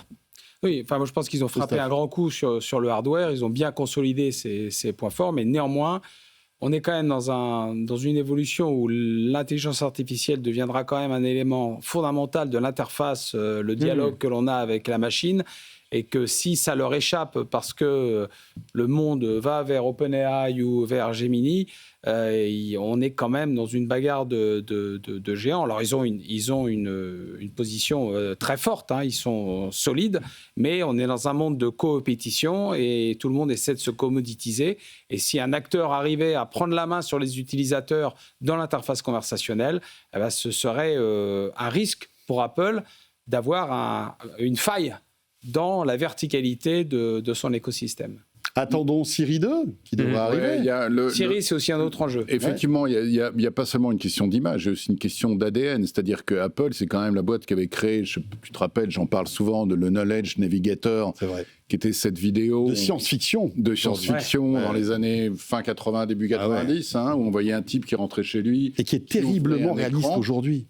qui ouvrait un écran et qui demandait à son assistant mets-moi les données de tel truc, la carte de bidule, fais-moi un tableau, etc. Et tout ça était exactement la préfiguration de ce que devient au quotidien l'intelligence artificielle. Donc c'est d'Apple qu'on attendait ce virage. Et malheureusement, ils n'y sont pas arrivés. Donc effectivement, question d'image, puis question aussi du rêve qu'on avait, nous, les anciens. Hein. Moi, j'ai couvert le lancement du Macintosh en 84, donc c'est pour te dire les anciens. 84, Didier Sens. Ah, alors là, fort. Et donc là... 3 ans avant Gonzague d'Ambricourt. Voilà. On parle en unité comme ça, oui. Et donc c'était ce rêve un peu science-fictionnesque qu'on avait, et qu'on a commencé à avoir avec l'iPad. On s'est dit, tiens, l'iPad arrive, c'est la brique. Ils avaient déjà un semblant d'intelligence artificielle sur les Power Mac dans les années 90, on disait Mac lance Word, etc. Donc on se disait, voilà, la deuxième brique, tout ça peut commencer à prendre forme. Et là, malheureusement, il y a eu cette fameuse promesse de marketing en disant, regardez, c'est formidable tout ce qu'on va faire, etc. Et où on s'est retrouvé un peu lésé, pour pas dire autre chose. Un peu est un bel euphémisme. Voilà, en se disant que il faut qu'ils revoient leur copie et que surtout ils reprennent du poil de la bête rapidement, quoi. Je crois qu'on a fait le tour concernant les annonces Apple. Il y en a d'autres, mais je vous invite à aller regarder un petit peu sur le web, sur le site de BFM Tech. Des améliorations. Voilà. Mais c'était important de faire un focus sur notamment ce MacBook Neo qui risque de bouleverser le marché de l'informatique grand public, finalement. On va voir ce qui va se passer. Il nous reste encore une demi-heure de Tech & Co, la quotidienne. L'actualité, ce n'est pas qu'Apple. Il y a pas mal de choses en ce moment. Et je vous propose d'évoquer 2 sujets. On va parler de Starlink. Elon Musk a annoncé une avance majeure concernant Starlink. On va l'évoquer. Et puis, on va parler d'intelligence artificielle et comment dirais-je, du malaise chez OpenAI concernant le fait qu'ils vont travailler avec le Pentagone. Ça n'a pas plu du tout aux utilisateurs qui ont décidé de boycotter OpenAI, alors qu'Anthropic, lui, avait décidé de se désolidariser de tout ça. On va tout vous raconter après cette petite pause. 20h30, c'est Tech & Co, la quotidienne. À tout de suite. Tech & Co, la quotidienne sur BFM Business. Tech & Co, la quotidienne, le débrief de la tech. Voilà, 20h34, le retour de Tech & Co, la quotidienne. Un grand merci d'être là en ce mercredi soir. Et après notre grand rendez-vous Apple, où on a commenté avec Gonzague d'Ambricourt, Christophe Holnet et Didier Sens, les annonces Apple de ces derniers jours. On va revenir à l'actualité, parce que l'actualité pendant ce temps-là ne s'arrête pas. Nous étions au Mobile World Congress de Barcelone, vous le savez, si vous êtes un fidèle de Tech & Co. D'ailleurs, les replays des 2 émissions qu'on a pu vous proposer hier et avant-hier sont disponibles en audio ou en vidéo. L'actualité, elle est encore cette fois-ci, aujourd'hui, liée aux télécoms, avec cette annonce qu'on a ratée au Mobile World Congress, puisque Starlink l'a faite aujourd'hui. Et autant vous dire que j'étais un peu énervé contre Elon Musk, que j'aurais préféré qu'il la fasse hier ou avant-hier. Elon Musk a communiqué sur Starlink en disant qu'il était en train de préparer la future génération de Starlink. Et la future génération de Starlink, ça va être quelque chose de complètement démentiel. En fait, Starlink va envoyer dans le ciel de nouveaux satellites encore plus puissants qui vont permettre à n'importe quel téléphone 5G de capter le signal Starlink. C'est-à-dire que vous serez dans la rue, vous n'avez pas de réseau, ou alors vous avez envie justement d'avoir un autre réseau, eh bien vous pourrez choisir le réseau Starlink qui émettra en 5G comme Orange, SFR, Bouygues ici, ou Free, sauf que ce réseau sera dans les airs, à 500 km d'altitude. Et Elon Musk promet un débit équivalent à celui de la 5G, 100 fois plus rapide que celui d'aujourd'hui. Et ça va arriver en 2027. Et alors, on se doutait que Starlink était en train de préparer l'arrivée sur le téléphone. Mais là, la force, c'est que n'importe quel téléphone 5G, qui a donc 3, 4, 5 ans, captera le réseau de Starlink comme il capte aujourd'hui le réseau de la téléphonie mobile. Et je voulais avoir votre point de vue là-dessus. Est-ce qu'on n'est pas à l'aube d'un vrai bouleversement des télécoms que les opérateurs télécoms, un peu, on va dire, dans leurs pantoufles, n'ont pas vu arriver ? Qu'est-ce que tu en penses, Christophe ? Je pense que c'est un scénario cauchemardesque qu'ils imaginaient. Le truc, c'est que, comme toujours, ils se disent oui, mais non, pas tout de suite. Et puis, ils restent un peu dans leur cocon et dans leurs propres difficultés à essayer d'améliorer leur business model, etc. On a parlé plusieurs fois à quel point ils ont beaucoup de mal à évoluer. Et là, effectivement, c'est un scénario ultime qui consiste à avoir une sorte d'opérateur supranational Et mondial. capable d'adresser tous les téléphones de la Terre, donc ce qui pose effectivement un challenge monstrueux aux opérateurs télécoms. Alors effectivement, et y compris d'ailleurs d'un point de vue de souveraineté, parce que ça veut dire que demain, il y a un acteur qui va pouvoir adresser globalement n'importe quel acteur, même si effectivement, il y aura certainement des questions de licence. Et donc, dans un premier temps, puis en plus, ce qu'il a, c'est qu'il l'appelle Starlink Mobile. Rien que le nom est totalement décomplexé. C'est clair. Parce qu'avant, on disait, oui, non, Starlink, ça va être là comme un complément dans les zones blanches, là où il y a... Et effectivement, la ficelle est un peu grosse, parce qu'on voit très bien que ce complément peut un jour prendre le pas sur ce qui était supposé être l'essentiel. Donc, je pense que c'est alerte rouge pour les opérateurs télécoms. C'est pour cela que Elon Musk s'était offert une boîte qui s'appelle EchoStar. Je ne sais pas si vous avez suivi il y a quelques mois de cela. Il a fait un chèque de 17 milliards. Pourquoi ? Parce qu'en fait, avec EchoStar, il achète les fréquences. Les fréquences qui sont aujourd'hui gérées par les opérateurs télécoms. Ouais. Et il espère pouvoir ne plus être obligé d'avoir comme partenaire un opérateur télécom, ce qui est le cas aujourd'hui. C'est-à-dire qu'aujourd'hui, vous ne pouvez pas capter du Starlink sans, opérateur, on va dire, un partenariat avec un opérateur télécom. Gonzague, après Didier. Alors déjà, moi, j'aime pas trop Elon Musk, mais je suis tellement bluffé par Starlink de façon générale, sans parler même du service de téléphonie mobile. Vous vous rendez compte, juste une parenthèse, mais on l'a dit et redit, hier j'ai pris un avion Air France, équipé de Starlink, j'étais à 400 mégabits à 10 000 mètres d'altitude. Tout ça aussi vite que chez toi. Et ça marche, ça marche nickel en fait. T'as des usages, une rapidité, c'est dingue. Non, ils ont réellement révolutionné l'usage de l'Internet mobile, à la fois dans les transports comme l'avion, comme c'est en train d'être déployé sur des trains, c'est aussi qu'il ne faut pas oublier, sur les bateaux. Parce qu'avant, le satellite maritime, c'était extrêmement compliqué, parce qu'un bateau, ça bouge, et donc il fallait stabiliser l'antenne. Ça coûtait des fortunes, ça tombait toujours en panne. Et la data. Et on n'avait pas tous ces débits, même quand ça marchait. Les débits étaient nuls, les latences n'étaient pas terribles, et le prix de la donnée était aberrant. Donc aujourd'hui, ils ont vachement démocratisé ça. Sur la téléphonie, ce qui est intéressant, c'est que je pense que ça va plutôt s'appliquer pas aux zones urbaines, parce qu'il faut quand même aller, si vous êtes en zone urbaine, si vous êtes à Paris et que vous prenez le métro, la 5G par satellite, il y a peu de chance. En revanche, déjà, si vous pensez au territoire des États-Unis, qui n'est pas couvert de façon uniforme en 4G, même en 4G. Il y a 40% de zones blanches aux US. Exactement. Donc là, avec 1200 satellites, ils arrivent à couvrir le monde entier, je crois. Ils ont prévu d'en lancer 50 à chaque lancement. Non, mais c'est extrêmement fort. Et aussi, parce que, toujours dans mon amour de Elon Musk, parfois il promet des choses qu'il ne fait pas ou très longtemps après. Là, pour le coup, ils ont très très vite avancé sur ce calendrier. C'est extrêmement impressionnant. La menace qu'on annonce sur les autres opérateurs, elle est réelle. Parce que cet aspect mondial, il est complètement fou.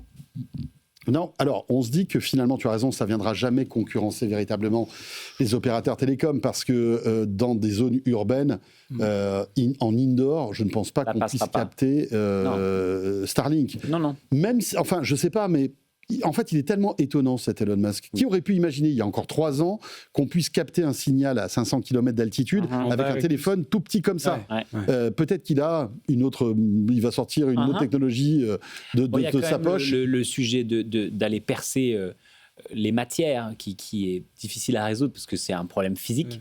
Mais ça peut prendre la forme de partenariat. Par exemple, l'infrastructure de téléphonie dans le métro, elle est mutualisée. Donc, une fois que vous avez accès au réseau, tous les opérateurs qui existent sur le marché peuvent en bénéficier. Donc, si un jour Starlink a une présence sur le territoire français, ils seront dans le métro. Ça peut bouleverser le marché, au sens où il passe un accord, par exemple, avec Free, je pense, cet exemple-là, par exemple, avec un accord spécifique. même un peu plus cher, les gens seront prêts probablement à lâcher. Mais peut-être que ça va peut-être changer. Ça peut vraiment reconfigurer le Bien marché sans forcément éliminer tous les opérateurs télécoms, mais ça va leur donner un poids très fort. Il y a plein de marchés auxquels on ne pense pas parce qu'on pense à nos téléphones. Mais il y a le marché de ce qu'on appelle l'IoT, l'Internet des objets. Et en fait, l'Internet des objets qui devait se développer autour du LoRaWAN, de technologies comme Sigfox, des sociétés comme Sigfox qui se sont cassées la gueule, la 5G est complètement en train de reprendre de la force et de la puissance sur ça, parce que déjà, faire un modem 5G, c'est pas très cher. Mais ça consomme plus d'énergie que LoRa ou Sigfox. Oui, mais tu vois, si tu fais un mix de solaire, etc., si tu as une couverture énorme sans avoir à redéployer une infrastructure, parce que bon, c'est quand même un peu le sujet, il y a aussi du potentiel sur ça. Et il y a vraiment toutes ces zones non couvertes. Il y a aussi la communication par satellite dans les smartphones comme ceux d'Apple. Donc, on peut imaginer Starlink devenir fournisseur de cette technologie. Apple utilise actuellement quelque chose qui est plus compliqué à mettre en œuvre, qui nécessite de plus pointer son téléphone. Tiens, pourquoi est-ce qu'en fait, finalement, il ne te garantirait pas la connectivité permanente, 5G avec ton opérateur, backup avec Starlink quand tu ne captes plus, sans avoir à se passer en mode urgence, avec le même niveau de service. Peut-être que, oui, c'est vrai, peut-être que demain, un Samsung proposera une connectivité Starlink, parce qu'ils ont passé un accord commercial avec Starlink, et pour 5 € de plus par mois, si tu n'as plus de réseau avec ton opérateur télécom, tu te retrouveras avec du Starlink. C'est pas déconnant, excusez-moi du terme. Les accès Internet, alors il y a Starlink, le classique pour l'accès Internet à la maison, dans les zones qui sont isolées, mais on peut aussi y réfléchir en 5G. C'est tous ces usages-là qui sont énormes. Ils sont adressables.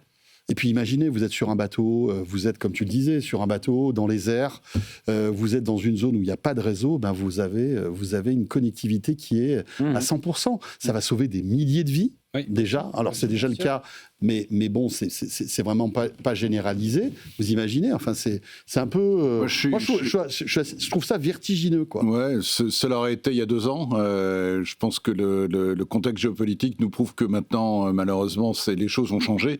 Et je trouve ça très dangereux qu'un seul opérateur soit en mesure de contrôler toutes les télécommunications autour du globe. Alors je pense qu'Amazon et Léo... Il y avait 2 Américains qui vont débarquer encore. Oui, mais ça ne sera pas qu'un seul. On peut imaginer quand même qu'il y a une petite concurrence entre les deux. Parce qu'ils se détestent, tous les deux, en plus. Ouais, mais moi j'ai un vrai problème, quoi. Quelqu'un qui est capable de couper les antennes un jour à l'Ukraine, le lendemain à la Russie, qu'est-ce qui va nous dire que demain, parce que Trump aura un pied de travers, il ne va pas nous couper le jus. Donc il y a un vrai problème avec ça. Les opérateurs européens ont été en dessous de tout. Mais ils sont depuis une dizaine d'années. Ils n'ont absolument pas anticipé ce type de tendance. Et là, il y a un vrai problème parce que du coup, c'est le type venu de nulle part qui tire les marrons du feu. En plus, comment il tire les marrons du feu ? En développant un système qui est complètement anti-écologique, anti-naturel, qui va encombrer l'espace avec des milliers de satellites qui jettent sans arrêt des débris, qui se cassent la gueule, qui se font espionner par les satellites russes qui se mettent à côté et qui peuvent recevoir toutes les données. Vous avez suivi cette histoire-là. Donc il y a un vrai problème. On peut s'enthousiasmer pour l'aspect technologique, mais quand on voit cette solution-là, moi je suis désolé, j'ai beaucoup de mal à applaudir des deux mains. Voilà. Alors, tu vois le verre à moitié vide, moi je le vois plutôt à moitié plein, parce que je trouve que c'est quand même incroyable, c'est une opportunité phénoménale pour des gens qui vont être en situation d'urgence ou de danger et qui vont pouvoir malgré tout communiquer, peut-être dont on va pouvoir sauver leur vie. Rien que pour ça, ça a de la valeur. Après, moi, ce que je regrette, c'est qu'il n'y a aucune alternative sérieuse européenne. Ouais. C'est ce que tu disais. Et j'en ai parlé hier et avant-hier, on était à Barcelone. Oui, tu avais une interview là-dessus. Oui. Bien sûr. Orange, qui est notre opérateur national, est agnostique. C'est-à-dire que pour eux, c'est un peu de Starlink, un peu de Skylo, qui est aussi un opérateur américain qui propose l'envoi de SMS sur les téléphones, mais les SMS, quoi, pas plus loin. Il y a Eutelsat, avec le nouveau patron d'Eutelsat qui veut lancer une constellation basse orbite, mais que pour les entreprises et les institutions. Ok, mais c'est très bien. Et ils en ont peut-être Il laisse besoin. le marché à Musk. Non, Mais voilà, mais pourquoi imaginer la souveraineté pour les entreprises et les institutions, mais pas pour les particuliers, les consommateurs. Surtout, on sait très bien logique. que, En fait. fait que le marché B2B, il n'aura pas du tout les économies d'échelle qu'apporteront le marché grand public. Mais c'est Ils clair. seront dépassés, ils seront à des niveaux de Voilà. prix qu'il faut qu'à un moment donné, les entreprises basculeront. Donc c'est évident qu'il faut adresser le problème dans sa globalité. Gonzague, est-ce que tu es autant énervé que moi? Je suis furieux. Non, mais Merci. tu as aussi un problème de serpent qui se mord la queue. C'est-à-dire qu'au fur et à mesure qu'il y a de plus en plus de consommateurs sur Starlink, ce sont autant de consommateurs qui ne sont pas sur une solution européenne et qui ne permettent pas de la financer. Mais elle est pour l'instant moins disante. Air France s'était pris des scandales, parce que vous n'avez pas pris la solution européenne. Mais ils ont choisi celle qui était la mieux placée financièrement. Et celle qui marchait, techniquement, surtout. c'est pas une association. Et ils ont pris celle qui existe. Et donc, en fait, le problème, c'est qu'effectivement, en attendant, comme on ne peut pas utiliser l'autre, investir dedans, elle sera toujours moins puissante financièrement que celle pour laquelle des gens sont actuellement en train de payer. Ouais. Il faudrait.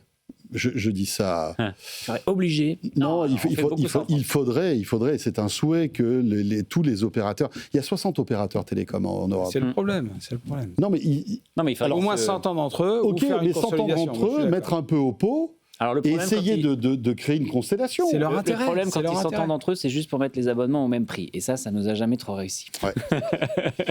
Bon, enfin voilà, on referme cette parenthèse télécom, mais on pourra en parler pendant des heures parce qu'il y a énormément de choses à dire. Mais encore une fois, on ne peut qu'admettre la supériorité technologique d'Elon Musk et de ses services. Je vous propose maintenant de parler de ce rétro-pédalage d'OpenAI, donc la maison de mère de ChatGPT, bien sûr, qui est passée en mode communication de crise après, vous en avez sans doute entendu parler, la signature d'un deal à $200 millions avec le Pentagone, qui a déclenché un tollé chez les utilisateurs. Anthony Morel nous explique tout ça, c'était dans Good Morning Business, et après, bien évidemment, on commente cette actu. Oui, il faut mettre Vraiment un retournement faut de du veste contexte, express, mais il faut revenir un petit peu en arrière pour bien comprendre. C'est une vraie série Netflix, hein, cette histoire. Donc, pour bien comprendre, en fait, jusqu'à la semaine dernière, c'était Anthropic et son IA Claude qui travaillaient avec le Pentagone. C'est-à-dire que c'était l'IA de référence pour l'armée et le renseignement américain, s'en servait pour faire de l'analyse de données. Ça aurait servi également à la planification de la capture de Maduro au Venezuela, enfin ce genre de choses. Et tout ça se faisait sous le contrôle d'Anthropic quand même, c'est-à-dire qu'ils avaient mis un certain nombre de lignes rouges à ne pas franchir, notamment ils ne voulaient pas que leur IA soit utilisée pour faire de la surveillance de masse des citoyens américains et ou pour déployer et pour développer des nouveaux systèmes d'armes autonomes grâce à l'intelligence artificielle. Donc ils avaient une position très, très éthique, ça ne suffisait pas au Pentagone qui voulait avoir les coups des franches, qui voulait avoir une ouverture de l'intelligence artificielle. Ils avaient posé un ultimatum d'ailleurs à Anthropic, Dario Amodei, le patron d'Anthropic, a refusé, a tenu sa position et ça s'est terminé par un tweet un peu énervé de Donald Trump ce week-end. Je vous le cite, j'ordonne à toutes les agences fédérales de cesser immédiatement d'utiliser Anthropic. Nous n'avons pas besoin d'eux, nous n'en voulons pas, nous ne travaillerons plus jamais avec eux. Voilà, comme ça c'est clair. C'est définitif. Ils les ont ajoutés sur une liste noire de fournisseurs un peu douteux et un peu dangereux. Bon, et donc qu'est-ce qui s'est passé ensuite ? Eh ben, c'est OpenAI qui s'est engouffré dans la brèche et le jour même, il signe un accord de $200 millions avec le Pentagone pour reprendre le contrat. Alors, financièrement, c'est vrai que c'est intéressant, mais alors en termes de communication et d'image, c'est catastrophique. Et en fait, ce qui s'est passé dans la foulée, eh bien, c'est qu'il y a eu des désinstallations massives, c'est-à-dire que ça a été plus 300% sur les jours qui ont suivi de gens qui ont supprimé l'application de ChatGPT sur leur téléphone. À l'inverse, Claude, l'IA d'Anthropic, elle a explosé, est devenue l'application la plus téléchargée aux États-Unis, mais aussi dans des pays comme le Canada ou la France. Et donc, du côté d'OpenAI, il était urgent d'éteindre l'incendie. Voilà, intéressant cette histoire-là, parce qu'on se rend compte que l'opinion et les utilisateurs ont une puissance, en fait, qu'on ne soupçonne pas. C'est-à-dire que là, il y a eu le double effet qui se coule pour OpenAI, qui se retrouve donc d'un coup impopulaire, montré du doigt et les utilisateurs qui désinstallent en fait la solution. Et ça a profité à Claude qui s'est retrouvé avec beaucoup plus d'installations et une explosion de ses services. C'est incroyable. Et finalement, ces 200 millions de dollars, ce contrat de 200 millions de dollars, Christophe, ils vont en perdre sans doute beaucoup plus, non ? 200 millions de dollars, il faut rappeler que par exemple en 2026, on estime qu'ils vont faire une vingtaine de milliards de dollars de chiffre d'affaires et 14 milliards de pertes. Donc les 200 millions, c'est vraiment bien à la sûr marge, que c'est pas négligeable. Bon, moi je serais un tout petit peu plus réservé sur l'impact que ça va avoir. Est-ce que c'est une grogne passagère ou est-ce que vraiment l'image elle est impactée durablement au point que les utilisateurs vont vraiment le désinstaller et cesser de l'utiliser en masse? Le problème, si je puis me permettre, c'est que tu as le choix aujourd'hui. Oui. Tu as le choix d'aller voir ailleurs. Oui, mais aujourd'hui, tu peux aller voir Gemini et tu peux aller voir Claude. Après avoir modéré la chose, je dirais qu'ils ont pris comme un risque énorme parce qu'aujourd'hui, l'atout majeur d'OpenAI, je viens de signaler à quel point ils perdent de l'argent, donc ils ont absolument besoin de financement. On y reviendra. C'est probablement pas étranger au fait qu'ils voulaient s'attirer les bonnes grâces de Trump, mais leur atout majeur aujourd'hui, c'est qu'ils sont quelque part synonymes de l'IA. On parle de ChatGPT, c'est devenu le mot. C'est le frigidaire de l'IA. C'est le frigidaire de l'IA pour reprendre cette comparaison. C'est devenu le mot qui symbolise toute l'IA générative. On dit est-ce que tu as vu ChatGPT et de façon transgénérationnelle, c'est utilisé. Maintenant, aujourd'hui, ça ne représente pas l'essentiel de leurs revenus, mais c'est un atout majeur pour eux. Si évidemment ils dégradent l'image, ça peut être potentiellement un problème. Mais je pense qu'on n'a pas encore tout à fait mesuré l'impact que ça va avoir, mais ça pourrait être dramatique si c'était le cas, parce qu'ils ont absolument besoin de conserver cette adhérence grand public. Gonzague, et après ça sera Didier. C'est très intéressant, parce qu'on est encore dans la géopolitique finalement. On a parlé juste avant de Starlink, qui a un impact majeur sur le monde. OpenAI, Palantir, toutes ces sociétés américaines ont un impact colossal. Et d'ailleurs, nos institutions sont clientes de ces plateformes. Palantir, qui est une boîte américaine. Qui est une boîte américaine qui permet de connecter des données entre elles dans une échelle jamais vue. Voilà, on va dire proprement, c'est du renseignement. C'est du renseignement très intelligent. Très intelligent. Et alors, moi, je pense que la fuite de OpenAI, c'est plus une sorte d'effet de mode, même si je comprends la fondation derrière cette fuite, mais il suffit entre guillemets, qui sortent le nouveau truc cool, le nouveau machin qui permet de générer une vidéo rigolote de vous. Oui, mais on n'est pas obligé d'être d'accord, c'est ça qui est bien. Et les gens vont revenir le tester parce que on est dans une phase où ça fait du ping-pong entre les plateformes. On a parlé de Gemini qui a sorti Nano Banana 2, machin. Quand il y a eu la vague d'images sur OpenAI, tout le monde était en train de s'en servir. Quand il y a eu VO chez Google, il y a plein de gens qui se sont mis à s'en servir. Donc il y a pas mal de trucs. ChatGPT qui vient de sortir 5.3 instant, là, vous avez vu ? Exactement, et qui ont annoncé qu'ils allaient sortir 5.4 sous très peu de temps. Et dernière chose, Anthropic, que j'utilise, donc Claude, que j'utilise beaucoup au quotidien, n'a pas le même niveau de performance que ChatGPT.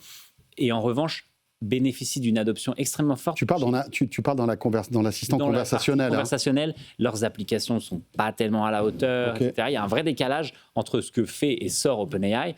Et pourtant, c'est pas c'est pas mon expérience. C'est pas non, alors je dirais pas ça, mais c'est pas l'écho que j'ai des utilisateurs d'IA. Et en revanche, Claude, ils ont bénéficié pendant un moment d'une image, le cool kid, parce qu'il faisait le café Anthropique, on pouvait aller prendre un café, et il y avait toute une image très sympa versus OpenAI qui avait une image extrêmement froide. Et Claude, avec Claude Code notamment, a bénéficié des faveurs de la communauté de développeurs, de créateurs, de gens qui se mettent à faire des applications, parce qu'on a déjà eu cette conversation, François, dans des émissions précédentes, mais maintenant, presque n'importe qui peut faire sa propre app. Donc demain, Christophe, qui fait une collection d'appareils photo argentiques et qui veut les organiser d'une façon X ou Y et qui n'a pas trouvé la solution pour le faire, peut faire une application lui-même.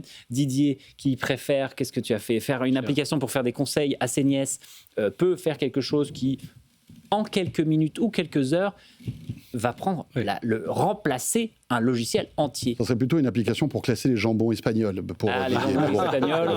On va pas rentrer dans les détails. Ou les dates des Apple Expo passées. Et donc, il y a un changement de paradigme autour de ça.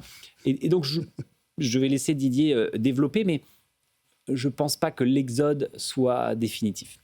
Ok, donc c'est une mauvaise passe qui va être peut-être vite Une mauvaise oubliée. passe, c'est une Ou pas. énorme Ouais. erreur. Mais regardez, regardez Tim Cook, il a été aussi faire de la lèche à Donald Trump. Hein.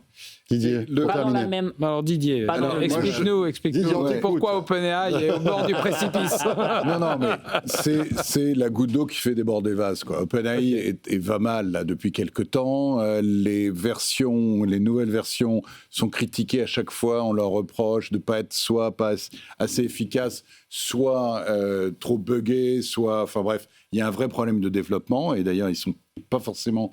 Tu parlais des performances, mais ils sont pas forcément au niveau de Gemini selon les derniers Ah oui, tableaux que j'ai Gemini, eus. incroyable. Voilà.